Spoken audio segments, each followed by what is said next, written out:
Here's a short tour of our backyard, which we converted to an edible landscape about 1.5 years ago. First off are the potted plants, which are peppers and basil and tomatoes in the warmer alley part of our house between two buildings. The squirrels and the birds we keep well fed because they would eat the fruit otherwise. We intermix a lot of plants because certain kinds will keep bugs away from other ones. A lot of Mediterranean herbs do this, things like rosemary.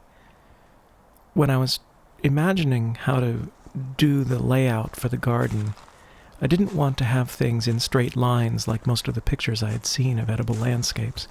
I wanted curved paths and a more naturalistic look. And I found these retaining wall blocks that were curved and they could be put in different shapes.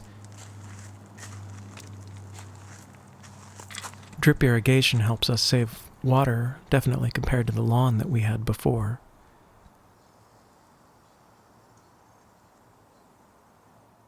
The climate here is very mild and cool right where we are. We have a lot of shade in our garden because of tall buildings and trees nearby, so we have limited choices for the kinds of vegetables and fruits we can plant. But this area was famous 100 years ago for its pit fruits, like Blenheim apricots, and plums and prunes and peaches, and they do wonderfully here. We also do well with heirloom tomatoes, more so than the industrialized versions, and cucumbers, of course, green beans, zucchini.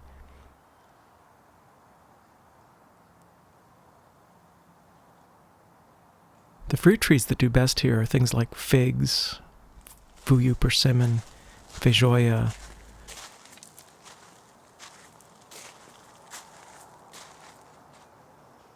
In the spring and fall, we can plant legumes like snow peas, and they help add nitrogen to the soil.